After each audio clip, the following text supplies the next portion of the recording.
தமிழ் ஆன்மீகத்தின் பொற்காலம் என்று சொல்லப்படும் பங்குனி மாதத்தின் உச்சக்கட்ட வைபவம் பங்குனி உத்திரம். இந்த ஒரு மணி நேரம் உங்கள் வாழ்வில் ஆன்மீக புரிதலை முற்றிலும் மாற்றப் போகிறது. பங்குனி உத்திரம் என்றாலே ஏதோ ஒரு சாமி கும்பிடும் நாள் என்று மட்டும் நினைத்து கொண்டே இருக்கிறோம். ஆனால் இதற்கு பின்னால் பிரபஞ்ச ரகசியங்கள் ஒளிந்துள்ளன. 12வது மாதமான பங்குனி, 12வது நட்சத்திரமான உத்திரம் மற்றும் பௌர்ணமி இவை மூன்றும் இணையும் போது ஒரு அபூர்வமான காந்த சக்தி பூமியில் நிலவுகிறது. இந்த ஒரு மணி நேரத்தில் அந்த ரகசியங்கள் ஒவ்வொன்றாக அவிழ்க்க போகிறோம். வாருங்கள் முதல் ரகசியத்துக்குள் செல்வோம். முதலாவது ரகசியம், தெய்வ திருமணங்களின் மகா சங்கமம். இது ஏன் கல்யாண நாள் என்று அழைக்கப்படுகிறது தெரியுமா? பொதுவாக ஒரு நாளில் ஒரு தெய்வத்திற்கு திருமணம் நடப்பதே பெரிய விஷயம். ஆனால் இந்த பங்குனி உத்திரத்தன்று தான் பிரபஞ்சத்தின் மிக முக்கியமான 8 திருமணங்கள் நடந்தன. முதலில் சிவபெருமான் மற்றும் அன்னை பார்வதியின் திருக்கல்யாணம். இமயமலையில் தேவர்கள் சூழ நடந்த இந்த திருமணம் தான் உலக இயக்கத்திற்கே ஆதாரமானது. அடுத்து முருகப்பெருமான் தெய்வானை திருமணம். சூரபத்மனை வென்ற பிறகு இந்திரன் தன் மகளை முருகனுக்கு மனம் முடித்து கொடுத்த நாள் இது. மிக முக்கியமாக ராமாயணத்தில் 4 திருமணங்கள் இதே நாளில் தான் நடந்தன. மிதிலையில் ராமன் சீதை, லட்சுமணன் ஊர்மிளா, பரதன் மாண்டவி, சத்ருகடன் ஸ்ருதகீர்த்தி என 4 சகோதரர்களும் ஒரே மேடையில் கைப்பிடித்த நன்னாள் இது. மேலும் ரதி மன்மதன், ஆண்டாள், ரங்க மன்னர் திருமணங்களும் இதே நாளில் தான் நிகழ்ந்தன. ஏன் எல்லோரும் இதே நாளை தேர்ந்தெடுத்தார்கள்? ஏனென்றால் உத்திர நட்சத்திரம் என்பது உயர்ந்த நிலை என்று பொருள். இந்நாளில் இணையும் தம்பதிகள் பிரிக்க முடியாத ஆத்மா பந்தத்தை பெறுவார்கள் என்பதுதான் அந்த ரகசியம். இரண்டாவது ரகசியம், ஹரிஹர புத்திரனின் ரகசிய அவதாரம். சபரிமலை ஐயப்பனின் பிறப்பு. சிவனுக்கும் விஷ்ணுவின் மோகினி அவதாரத்திற்கும் மகனாக மணிகண்டன் அவதரித்து இந்த பங்குனி உத்திரத்தன்றுதான். இதற்கு பின்னால் ஒரு பெரிய தத்துவம் இருக்கிறது. சைவம் மற்றும் வைணவம் ஆகிய 2 பிரிவுகளும் மோதி கொண்டிருந்த காலத்தில் தெய்வம் ஒன்றுதான் என்பதை உணர்த்தவே இந்த திருநாளில் ஐயப்பன் அவதரித்தார். இதனால் தான் ஐயப்ப பக்தர்கள் இந்த நாளின் விரதத்தை முடிப்பதையும் பம்பை ஆற்றில் நீராடுவதையும் மிக சிறப்பாக கருதுகிறார்கள். நம் மனதிற்குள் இருக்கும் தீய குணங்களை அவிழ்த்து ஞானத்தை வழங்கக்கூடியதாக தர்ம சாஸ்திரா தோன்றிய இந்நாள் நமக்குள் இருக்கும் இறைத்தன்மையை உணர்த்தும் ஒரு ரகசிய வாயில். மூன்றாவது ரகசியம், அர்ஜுனனின் வெற்றிக்கான ஆதாரம். மகாபாரதத்தின் மகாவீரன் அர்ஜுனனை பற்றியது. அர்ஜுனனுக்கு பல பெயர்கள் உண்டு. அதில் ஒன்று பல்குணன். பங்குனி மாதத்திற்கு சமஸ்கிருதத்தில் பல்குண மாதம் என்று பெயர்.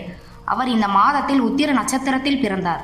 இந்த நட்சத்திரத்தின் ரகசியம் என்னவென்றால், இதில் பிறந்தவர்கள் எதையும் சாதிக்கும் பிடிவாதமும் அசாத்தியமான வில்வித்தை போன்ற கலை திறன்களும் கொண்டிருப்பார்கள்.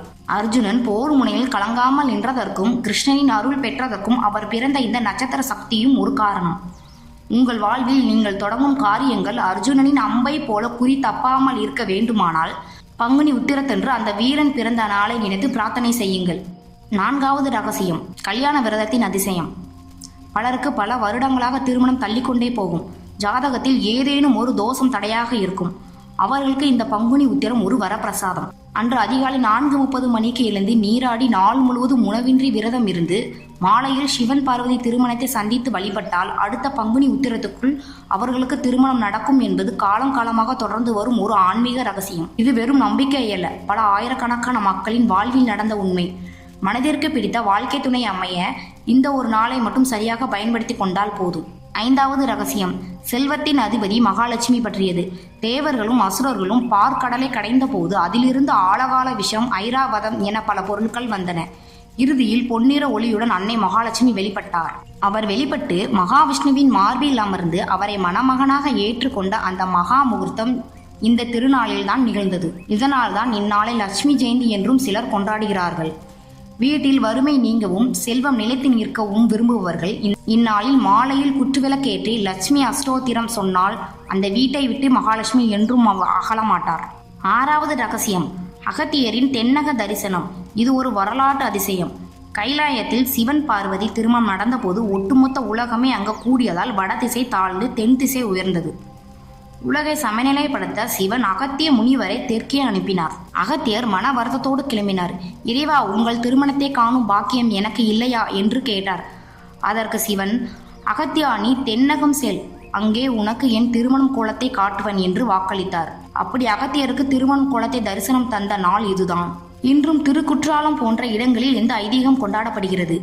இமயமலைக்கு செல்ல முடியாதவர்கள் தமிழ் மண்ணிலே அந்த திருமணத்தை காண வழிவகுத்த ரகசியம் இது. ஏழாவது மற்றும் மிக முக்கியமான ரகசியம், குலதெய்வ வழிபாட்டின் உச்சக்கட்ட சக்தி. உங்கள் குலதெய்வம் எது என்று தெரியவில்லையா? அல்லது குலதெய்வம் வெகு தூரத்தில் இருக்கிறதா? கவலைப்படாதீர்கள். பங்குனி உத்திரம் என்பது குலதெய்வ வழிபாடு செய்வதற்கான உகந்த மிகச்சிறந்த நாள். இந்த நாளில் உங்கள் குலதெய்வ கோயிலுக்கு சென்று ஒரு முறையாவது பொங்கல் வைத்து வழிபட்டால் உங்கள் வம்சம் தலைக்கும். ஒருவேளை செல்ல முடியாதவர்கள் வீட்டிலே ஒரு சொம்பில் நீர் நிரப்பி அதில் வாசனை மலர்களை போட்டு உங்கள் குலதெய்வத்தை நினைத்து வேண்டிக் கொண்டால் அந்த தெய்வம் உங்கள் வீட்டிற்கே வந்து அருள் பாலிக்கும். குலதெய்வத்தின் ஆசி இருந்தால் மட்டுமே மற்ற தெய்வங்களின் அருள் கிடைக்கும். அந்த அருளை பெற்றுத்தரும் சாவியே இந்த ரகசிய வழிபாடுதான். நண்பர்களே, இந்த 5 நிமிடத்தில் நாம் பார்த்த இந்த 7 ரகசியங்களும் உங்கள் வாழ்வில் மங்களத்தை அள்ளி தரட்டும். இந்த மகா அற்புத நாளில் இறைவனை சந்தித்து நாமும் வளம் பெறுவோம். இந்த வீடியோ உங்களுக்கு பயனுள்ளதாக இருந்தால் ஷேர் பண்ணுங்க, கமெண்ட் பண்ணுங்க, சப்ஸ்கிரைப் பண்ணுங்க. நன்றி, வணக்கம்.